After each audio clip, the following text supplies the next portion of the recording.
Hey guys, tonight we're stepping back, about 5,000 years or so, to a place where the sun baked the mud brick and the stars hung like diamonds in a velvet sky. Imagine yourself there, standing on a vast, flat plain, the air thick with the scent of dust and distant river water. The only light after sunset comes from a flickering oil lamp, or, more likely, the boundless, uninterrupted brilliance of the heavens above. You squint up, trying to make sense of the countless pinpricks of light. No light pollution, no blaring billboards, just you and the cosmos.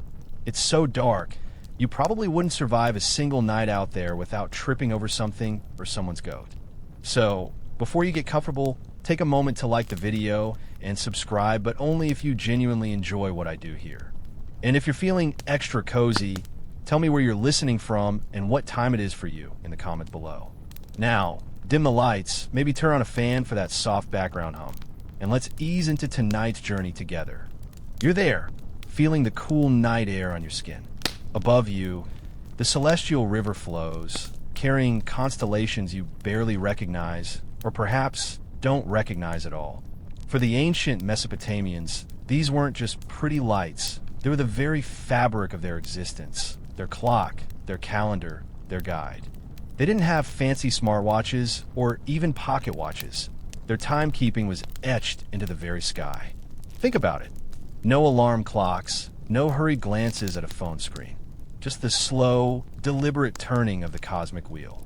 In this land between the two rivers, the Tigris and the Euphrates, life moved at a different pace. It was a rhythm dictated by the seasons, by the floods, and, most profoundly, by the celestial ballet above. You might imagine them as simple farmers, toiling under a scorching sun, and you'd be right. But they were also meticulous observers, brilliant mathematicians, and surprisingly sophisticated astronomers. They weren't just looking at the stars, they were reading them. They were compiling centuries of observations, creating charts that would make modern cartographers green with envy. Historians still argue whether their initial observations were driven by practical agricultural needs or by a deeper, almost spiritual, fascination with the divine order of the heavens. Perhaps it was a comforting blend of both. You can almost hear the soft murmur of their conversations, pointing out a particular star, noting its position relative to a distant palm tree, feeling the gentle tug of curiosity that propelled them to understand the vastness above. It was a slow, deliberate process carried out night after night, generation after generation. And through this quiet, persistent observation, they began to unravel the secrets of cosmic time, laying the very groundwork for how we, millennia later, organize our own busy lives. It's truly amazing, isn't it, how something so foundational to our modern world started with just looking up. As the generations passed, those early observations, those quiet nights spent under the vast Mesopotamian canopy, started to coalesce into something more formal. You can almost feel the shift in the air, the growing sense of purpose as they moved beyond simple stargazing. Imagine a group of individuals, perhaps priests or scribes, standing atop a ziggurat. These weren't just impressive temples, towering mud brick mountains reaching for the heavens. They were also, quite literally, observatories. Think of them as ancient astronomical stations, strategically built to give the best possible view of the horizon and the celestial sphere. You can imagine the gentle wind whipping around your robes as you ascend the ramp, perhaps a bit out of breath, your gaze already drawn upwards. They wouldn't have had telescopes, of course, no fancy refractors or reflectors. Their tools were far simpler. Plumb bobs, sighting tubes, and perhaps a carefully notched wall or pillar to mark the setting or rising of certain stars. It's almost quaint, isn't it? Yet, with these humble instruments, they achieved remarkable precision. They weren't just looking at the brightest stars. They were tracking their subtle shifts, their precise risings and settings throughout the year. This meticulous observation wasn't for idle curiosity alone. It was driven by a deep-seated desire to understand the rhythms of the natural world, to predict the seasons for planting and harvesting, and to discern the will of the gods. Because to them, The heavens were not just a clock, they were a divine oracle. One mainstream historical fact is that these ziggurats, particularly the grand ones in cities like Ur and Babylon, served dual purposes.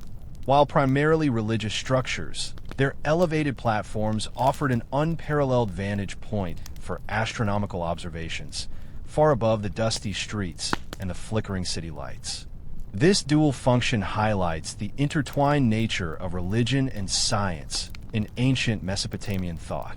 A quirky tidbit: some scholars suggest that the step design of the ziggurat might have even been symbolically linked to the ascension of the observer towards the heavens, bridging the earthly and the divine. You're essentially climbing closer to the gods with every step. Historians still argue whether the primary motivation for building these monumental structures was indeed astronomical observation, or if the astronomical insights gained were merely a beneficial byproduct of their religious function. Regardless, the outcome was profound. These priestly astronomers, perched high above the plains, began to identify patterns that would lay the groundwork for what we now call astronomy and astrology. They were the original data collectors, building archives of celestial events that spanned centuries. Imagine the sheer dedication, the thousands of hours spent under the stars, painstakingly noting down every detail. It makes your late-night scrolling seem rather inefficient, doesn't it? They were patient, persistent, and utterly committed to deciphering the cosmic code. The quiet hum of the night, the rhythmic chanting from the temple below, and the slow, deliberate turning of the stars above, it was a tranquil, yet intensely focused existence. With the ziggurats providing their elevated vantage points, the Mesopotamian astronomers began to decipher the most obvious and powerful celestial clock, the moon. You lie back on a cool, woven mat, perhaps gazing up at a crescent moon, a sliver of silver against the deep indigo. For us, the moon is often just a pretty night light, but for them, its cyclical phases were the very heartbeat of their calendar. It dictated their months, their festivals, and even their daily routines. They weren't just observing. They were deeply immersed in its gentle rhythm. Imagine trying to keep track of time without a watch, without a phone, without even a consistent sun calendar. You'd quickly learn to rely on the moon. Its journey from a thin sliver to a full, luminous orb, and then its slow decline back to invisibility, was a predictable, comforting cycle. This predictability was crucial for a society built on agriculture, where knowing when to plant, when to harvest, and when the seasonal floods might arrive was a matter of survival. The Mesopotamians, particularly the Babylonians, developed a lunisolar calendar, meaning it was primarily based on the moon's phases, but adjusted periodically to stay in sync with the solar year. It was a clever workaround, kind of like trying to fit a square peg into a round hole, but making it work with a bit of ancient ingenuity. One mainstream historical fact is that the Mesopotamian month began with the first sighting of the new crescent moon. This wasn't a casual observation. It was a formal declaration by the temple priests. Imagine the anticipation. Everyone waiting, scanning the western horizon after sunset, hoping for that faint, beautiful curve to appear. A quirky tidbit: if clouds obscured the new moon, or if the sighting was delayed for any reason, the previous month was simply extended by a day. No big deal, just a minor adjustment to the cosmic schedule, showing their flexibility in the face of nature's whims. It's almost like hitting the snooze button on the universe.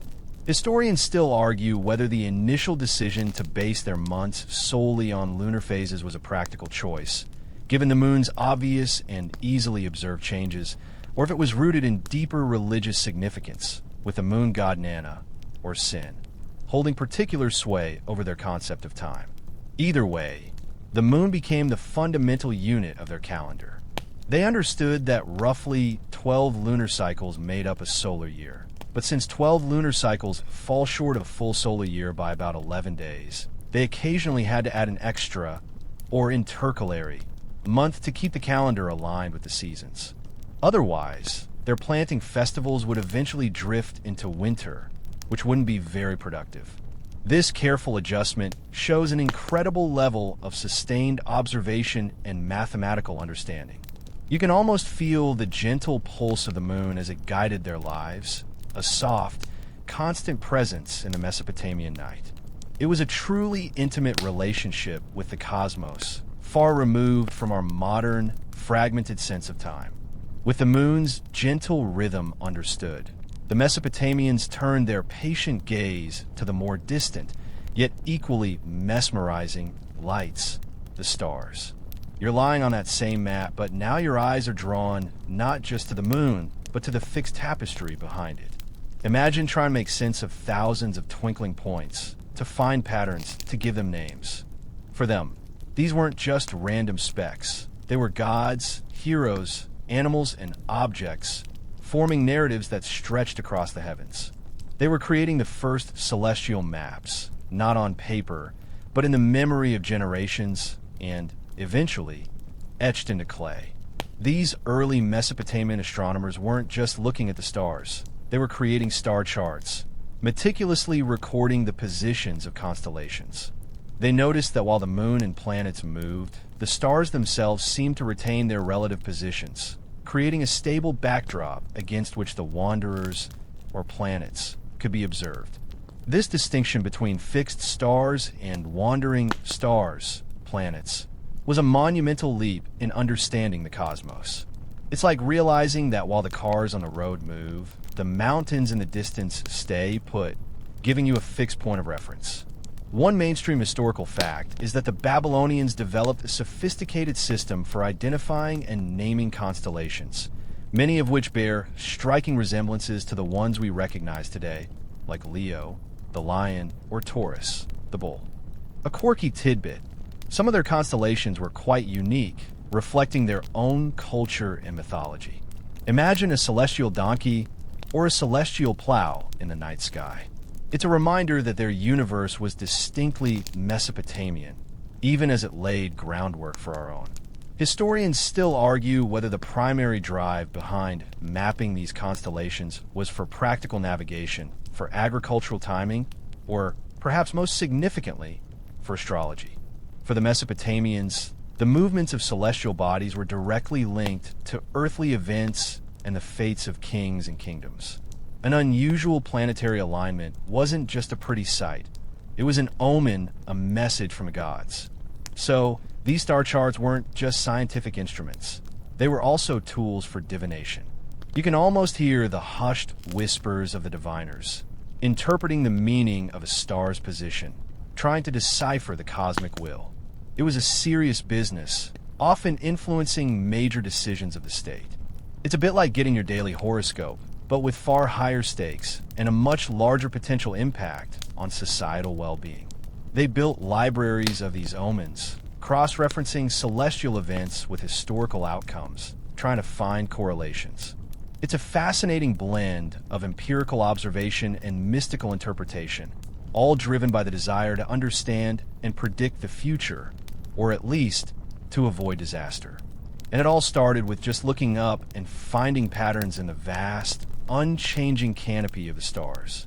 As the Mesopotamians gazed at their star charts, making sense of the cosmic dance, they didn't just observe, they meticulously recorded. Imagine the patient hands of a scribe, pressing a stylus into soft clay, making tiny wedge-shaped marks that would preserve their observations for millennia. This is where cuneiform, their remarkable writing system, truly comes into its own as a tool for understanding the cosmos.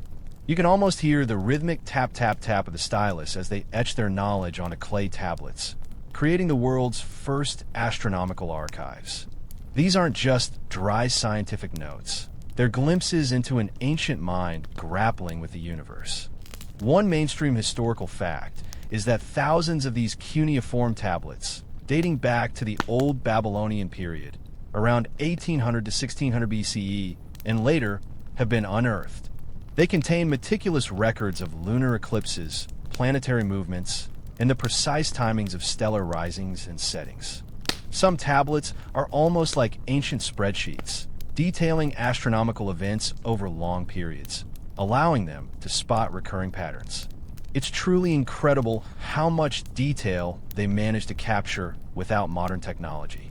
Imagine trying to log every single moonrise and set for years on end by hand.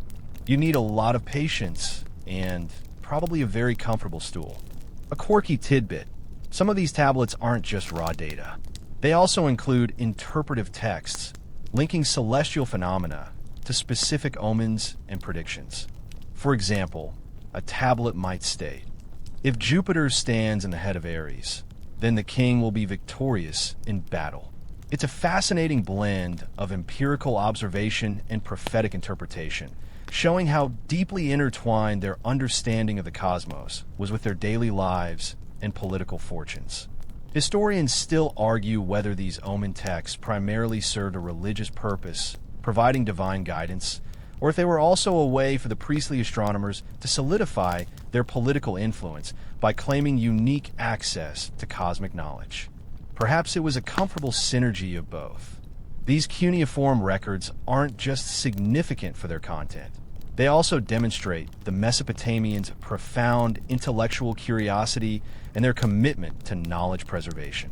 They built vast libraries of these tablets, compiling generations of observations, refining their models, and even correcting previous errors. It was an ongoing scientific endeavor, carried out over centuries, piece by painstaking piece. You can almost feel the weight of these small clay tablets in your hand, holding within them the collected wisdom of an entire civilization, a testament to their quiet dedication to understanding the heavens. Their legacy lives on, not just in our concept of the zodiac, but in the very idea that careful, systematic observation can unlock the secrets of the universe. It's a gentle reminder that even without advanced tools, the human mind, armed with curiosity and patience, can achieve truly extraordinary things. With the lunar cycles charted and the stars mapped, who exactly was doing all this incredible sky watching? You might picture solitary figures in tall, pointy hats, but the reality was a bit more integrated. In ancient Mesopotamia, the line between scientist and priest was wonderfully blurred. The individuals responsible for tracking time by starlight were primarily the priestly astronomers. Imagine them not just as religious leaders, but as the intellectual elite of their society, the keepers of sacred knowledge that encompassed both the divine and the cosmic. One mainstream historical fact is that these priestly astronomers held immense power and prestige within Mesopotamian society. They were consulted by kings, their pronouncements on celestial omens influencing state decisions, military campaigns, and even the construction of public works. Their role wasn't just about predicting eclipses, it was about interpreting the will of the gods, which was believed to be writ large across the heavens. So, when they declared a new month based on the moon sighting, it wasn't just a calendar update. It was an act of religious significance. A quirky tidbit: these weren't just men sitting around waiting for nightfall. Many of them were highly educated, trained from a young age in mathematics, cuneiform writing, and centuries of accumulated astronomical data. They had to be fluent in complex predictive calculations, often involving intricate numerical tables. Imagine the quiet dedication, the long hours spent in dusty temple libraries, poring over clay tablets, memorizing countless celestial movements. It sounds like a rather specialized and incredibly intense university degree, doesn't it? Except, instead of a thesis, you might be predicting the next flood. Historians still argue whether the astronomical observations were truly for scientific understanding as we know it today, or if their primary purpose was always to serve the religious and divinatory needs of the state. Was it pure science, or was it a means to an end for prophecy? Perhaps it was a comfortable blend, where genuine curiosity about the cosmos was intertwined with the practical demands of their spiritual beliefs. Regardless, their meticulous records and predictive capabilities were astonishing. You can almost feel the hushed reverence when one of these priestly astronomers announced a significant celestial event, like a rare planetary conjunction. The entire community would hold its breath, knowing that the heavens had just spoken. They weren't just telling time. They were channeling destiny, guiding their people through the benevolenter, sometimes ominous whispers of the stars. And it all revolved around their patient, persistent watch over the Mesopotamian night. With their skilled priestly astronomers observing from ziggurats and meticulously recording their findings, the Mesopotamians then faced a challenge we rarely consider today. How do you take the grand sweep of celestial time and break it down into manageable daily chunks? You're walking through a Mesopotamian village at dawn, the air cool, the sun just kissing the horizon. There's no bell ringing, no clock tower chiming the hour. So, how do they know when to start work, when to eat, when to call a day? They had to find ways of dividing the day and night that were both practical and universally understood. One mainstream historical fact is that the Mesopotamians were among the first to divide the day into 12 double hours, a system that profoundly influenced later civilizations, eventually leading to our 24-hour day. Imagine the sheer ingenuity. They observed that the sun's journey across the sky, from sunrise to sunset, seemed to take a consistent amount of time. They then conceptually split this period into 12 equal segments, and the night into another 12. It wasn't about precise minutes and seconds, but rather about general blocks of time, perfectly suited for the rhythms of ancient life. It's like saying, we'll meet at the third double hour after sunrise, which sounds a bit more relaxed than see you at 9 a.m. sharp, doesn't it? A quirky tidbit, because the length of daylight hours changes throughout the year, their double hours weren't always of equal length in our modern sense. A double hour in summer was longer than a double hour in winter. This flexibility highlights their practical approach to timekeeping, adapting to the natural world rather than imposing rigid mathematical constructs onto it. Imagine trying to explain that to someone with a modern digital watch. Historians still argue whether this elastic concept of the hour was a deliberate philosophical choice or simply a practical necessity given their observational tools. Either way, it suggests a more fluid, less regimented relationship with time than we typically experience. They also recognize that the position of the sun or specific stars at night could serve as natural indicators of these time divisions. You might notice the sun hitting a particular part of the ziggurat, signaling the end of the first double hour of the morning. At night, certain constellations rising or setting could mark the passage of the nocturnal double hours. Remember our discussions about the lunar cycle? That sense of gentle rhythm extended to their daily lives. The division of day and night wasn't a sudden, jarring break, but a gradual transition, marked by the celestial dance above. It was a quieter, more observant way of living, where the cosmos was always, subtly, whispering the time. It reminds us that sometimes the simplest methods, rooted in observation and the natural world, are the most enduring. Once the Mesopotamians had mastered the conceptual division of day and night, they then turned their incredible ingenuity to creating tools that could tell them the time without having to constantly crane their necks at the sky. You're in a bustling marketplace, the sun high overhead, and you notice a shadow slowly creeping across a marked stone. This is where their cleverness truly shines, with the invention of water clocks and sundials. These weren't just curious gadgets. They were essential instruments that brought the grand cosmic rhythms down to an everyday, tangible level. One mainstream historical fact is that the ancient Egyptians are often credited with the earliest sundials, but the Mesopotamians also developed and widely utilized them. A sundial is deceptively simple: a gnomon, the part that casts the shadow, and a marked surface. As the sun moves across the sky, the shadow shifts, indicating the passage of time. Imagine how useful this would be for scheduling market activities or determining when to take a break from working in the fields. It's like a giant, stationary clock that ran on sunshine, though admittedly not much use on a cloudy day. A quirky tidbit: Mesopotamian sundials weren't always flat. Some were bowl-shaped with markings on the inside, allowing for more precise readings throughout the day. It's a subtle but smart design improvement, showing their continuous refinement of these instruments. Historians still argue whether the sundial or the water clock was invented first, or if they evolved in parallel, each addressing different time-keeping challenges. The water clock, or clepsydra, was particularly ingenious for measuring time at night or on overcast days when sundials were useless. You picture a pot with a small hole near the bottom, slowly dripping water into another, marked vessel. The rising water level, or the dwindling water supply in the upper pot, would indicate the passage of specific time units.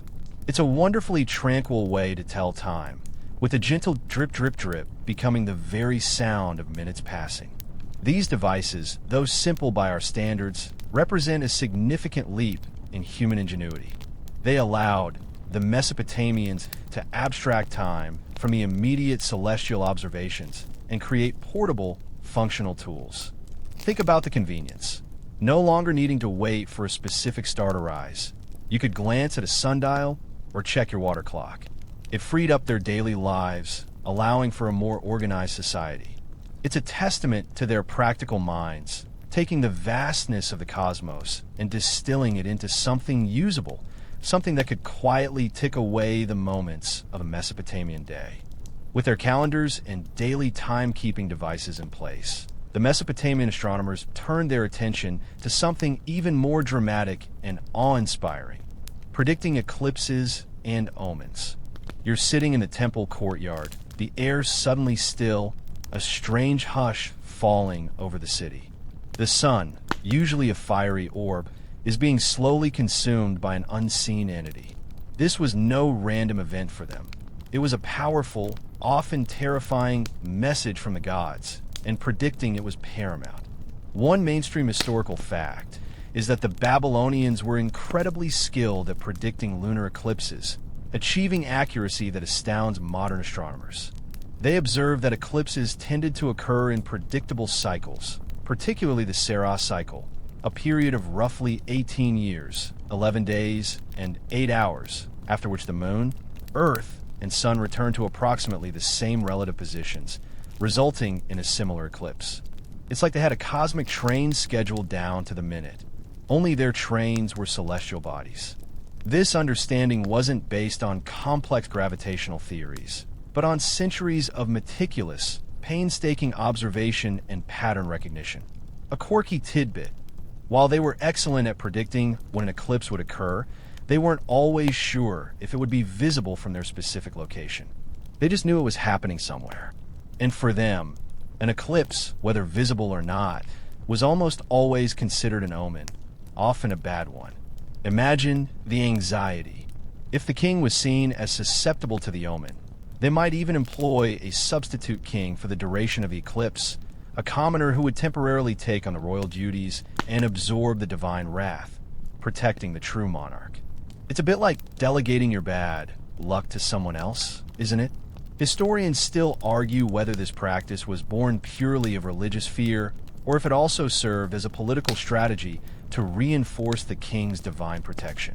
These astronomical predictions weren't just about showing off their intellectual prowess. They were deeply integrated into the fabric of their governance and daily life. The ability to predict these celestial phenomena gave the priestly astronomers immense authority, as they were seen as the interpreters of divine will.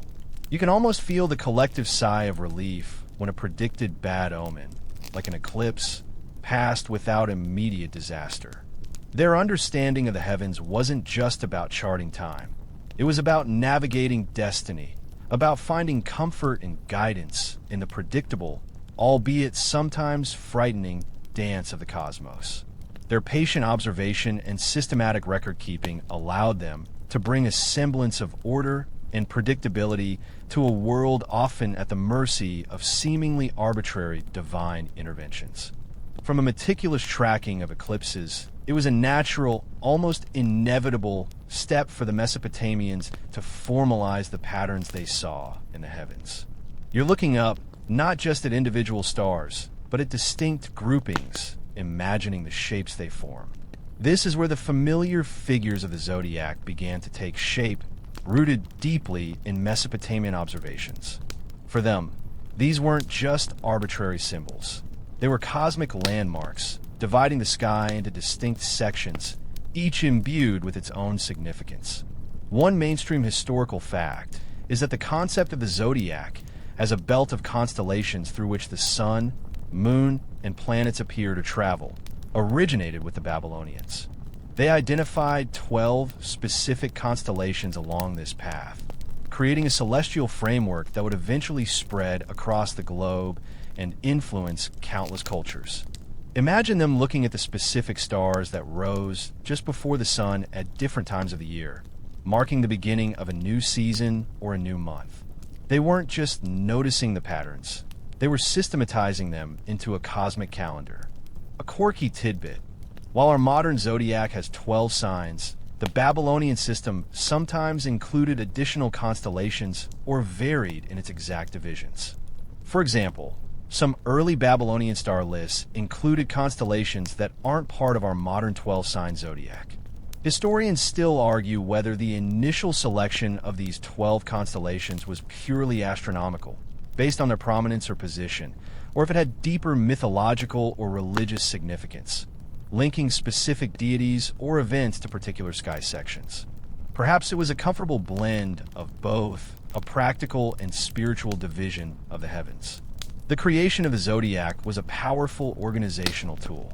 It provided a stable celestial backdrop against which the wandering planets could be tracked and their movements interpreted.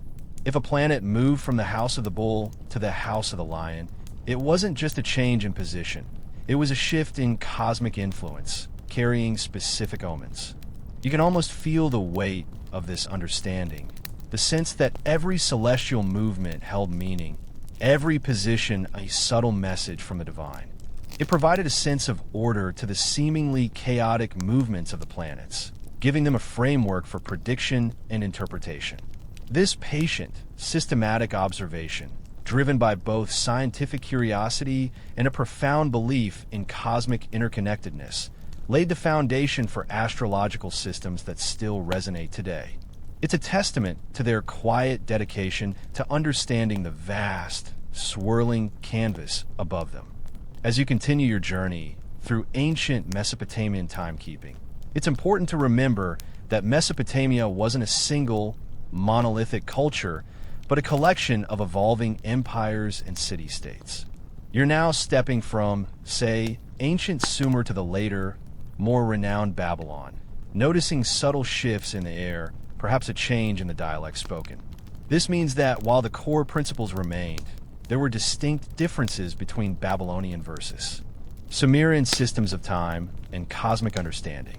One mainstream historical fact is that while the Sumerians laid much of the foundational work in cuneiform, mathematics, and early astronomical observation, it was the later Old Babylonian and Neo-Babylonian periods where astronomical knowledge reached its zenith. The Babylonians refined and expanded upon the Sumerian foundations, creating more sophisticated mathematical models for predicting celestial events. Think of it like an ancient scientific tradition, with each successive civilization building upon the knowledge of its predecessors. The Sumerians might have invented the wheel, but the Babylonians put better spokes on it. A quirky tidbit: while both cultures were deeply invested in omen texts and divination, the Babylonians developed incredibly complex astronomical ephemerides tables that predicted the positions of celestial bodies far into the future. These were so accurate that they could be used to calculate past events as well, a true testament to their mathematical prowess. Historians still argue whether the greater precision of the Babylonian system was a result of superior observational tools, a more refined mathematical approach, or simply the benefit of having centuries more data to build upon. Perhaps it was a comfortable combination of all three. Imagine a Sumerian priest astronomer, centuries before, laboring over a basic star chart, compared to a Neo-Babylonian astronomer calculating planetary conjunctions with remarkable precision using complex arithmetical progressions. The advancements were incremental but profound. The Sumerians gave us the fundamental sexagesimal base 60 number system, which we still use for our minutes and seconds, and their early observations of the moon were crucial. The Babylonians then applied this sophisticated mathematics to create highly predictive astronomical algorithms. You can almost feel the intellectual dynamism of these periods, the quiet intensity of scholars pushing the boundaries of knowledge. driven by both practicality and a deep intellectual curiosity. Their systems might have varied in their specific symbols or naming conventions, but the underlying drive to comprehend and harness the rhythms of the cosmos remained constant, a gentle, persistent hum beneath the stars. You've seen how the Mesopotamians meticulously tracked the stars and the moon, and how they built incredible structures and systems to understand the cosmos. But how did all this grand celestial knowledge actually impact the average person's day-to-day life? You're now back on that sun-baked plain, perhaps tending a small plot of barley, and the rhythm of the cosmos feels far less abstract. For them, everyday life was guided by the stars. One mainstream historical fact is that the timing of agricultural activities, planting, irrigating, and harvesting was critically dependent on astronomical observations. Imagine waiting for the heliacal rising of a specific star, meaning its first visible appearance at dawn after a period of invisibility, to signal the start of the planting season. This wasn't just folklore, it was practical science, ensuring that seeds were sown when conditions were optimal for growth. It's like a farmer in modern times checking the weather forecast, but their forecast was written in the stars. A quirky tidbit: beyond agriculture, even seemingly mundane activities like legal proceedings or temple rituals could be influenced by celestial timings. A major court case might be postponed if an unfavorable omen was observed in the sky, or a specific religious ceremony might be scheduled to coincide with a particular lunar phase. Historians still argue whether this pervasive influence of celestial observation on daily life fostered a sense of comfort and order, knowing the universe had a predictable rhythm, or if it instilled a constant underlying anxiety about potential negative omens. Perhaps it was a comfortable blend, where the predictability offered security, but the unpredictability of omens kept them on their toes. Think about the profound sense of connection this must have fostered. Every night, as you looked up at the stars, you weren't just seeing distant lights. You were seeing your calendar, your clock, and even your guide for when to bring your livestock to market. The Mesopotamians didn't just tell time by the stars. They lived with the stars. The quiet hum of the night, punctuated by the chirping of crickets and the rustle of date palm leaves, was a reminder of the vast, unchanging cosmic order that subtly dictated the flow of their days. It provided a powerful sense of rootedness, a constant connection to something far grander than themselves, a gentle, cosmic lullaby that underscored their existence. As you drift deeper into the echoes of Mesopotamian night, it's worth pondering just how much of their ancient cosmic wisdom still subtly shapes our lives today. You might glance at your wrist or your phone and see the time displayed with familiar numbers. Little do you know, you're often looking at the legacy in modern time of those patient Mesopotamian stargazers. One mainstream historical fact is that our division of the hour into 60 minutes and the minute into 60 seconds directly originates from the Mesopotamian sexagesimal, base 60 number system. Imagine that. Every time you check the clock, you're indirectly paying homage to a civilization that lived thousands of years ago. It's a remarkable testament to the enduring practicality and elegance of their mathematical innovations. It's almost as if they reached out across the millennia and lent us their ancient abacus. A quirky tidbit: while we primarily use a decimal base 10 system for most calculations, the base 60 system is still deeply embedded in our measurement of angles. 360 degrees in a circle, also divisible by 60, and of course our time. Historians still argue whether the Mesopotamians chose base 60 because it's easily divisible by many numbers: 2, 3, 4, 5, 6, 10, 12, 15, 20, 30, making it incredibly versatile for practical calculations, or if it had some deeper, perhaps cosmological, significance for them. Perhaps it was a comfortable blend of utility and cosmic harmony. Beyond the numbers, the very concept of the zodiac, which we touched upon earlier, still permeates our culture, influencing everything from daily horoscopes in newspapers to pop culture references. While its scientific validity is debated, its cultural footprint is undeniable, a direct lineage from those ancient Babylonian star charts. You can almost feel the gentle thread connecting their night sky to our digital screens, a quiet echo of their enduring influence. It's a reminder that truly groundbreaking ideas, born of careful observation and deep thought, have an incredible staying power, subtly guiding our lives long after their creators have faded into history. Their patient, persistent search for order in the cosmos ultimately gave us a framework for organizing our own busy, modern existence.